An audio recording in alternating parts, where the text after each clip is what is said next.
You don't have to be a painter to love glidden. Because it's easy to try on a new look before you buy it. Glidden gets you going. I'm Aaron Britt, senior editor at Dwell magazine, and I'm here in New York City in Soho at the shop Sur Vingt, where I'll be talking with founder and CEO James Jurney about how color plays into his line of men's wear. One, it's your shelter, you know, your walking shelter, but it's also a presentation to the world as to who you are, what you're about, and you make that decision every day, and you can change that every day. You can be, you know, clown one day and a monk the next day.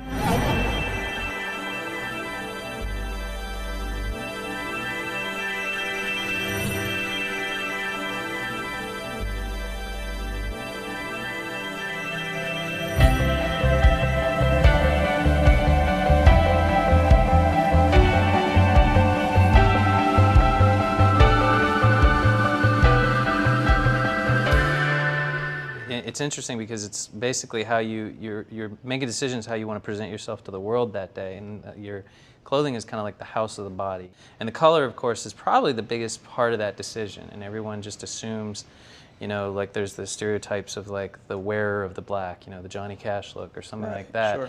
that's totally related to color. And then, you know, when you talk the terms like dandy, that's color and tailoring, you know, so it's like people's expression of how they sort of perceive themselves or want to project themselves kind of fits into some of these sort of archetypes of color, and like neutrals can be really calm and soothing, and then colors like brighter colors can be obviously more dynamic and vibrant. Sometimes contrast can be good, sometimes it can be bad.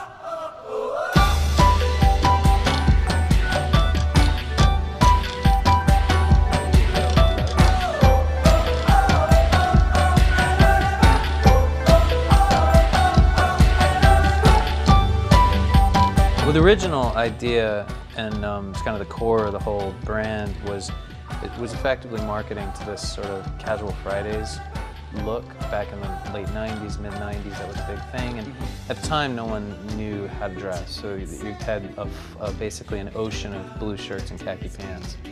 And so I was in that world and saw this obvious opportunity to try to like sort of spice it up a bit with colors and patterns in a sporty way, you know, sort of like dressy sport, you know. And at the time, that was kind of grunge era and fashion. There wasn't really anything in the market in the U.S. No, it's just I don't know. I always liked clothing, and my wife at the time was an interior designer.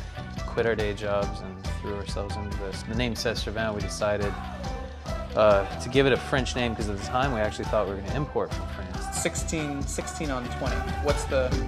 Yeah, it's a reference to a school grade on a scale of 20, and getting a 16 is actually considered very good, even because they don't grade on a curve like they do in America. June '98 was the first store.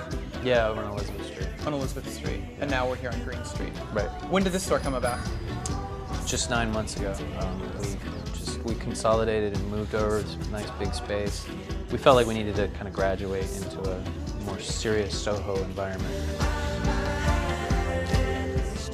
In our world, you basically have to have at least a gray suit anyway, and they do look good. It's hard to say they don't. I think gray also seems to connote work. When you think of the man in the gray flannel suit, you know, as this company man who's very industrious, and I think that it's a way of suggesting, perhaps most basically, that you have a job. But what you do is you use the color underneath in the shirt or the tie or a pocket square to distinguish yourself, and then that's something where you really liven it up.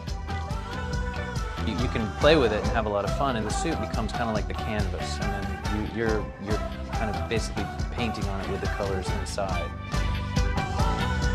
The seasons obviously play a big part of the color story. The color palette it's an obvious thing. And now we're coming into the spring, and there's this great feeling of bright color again.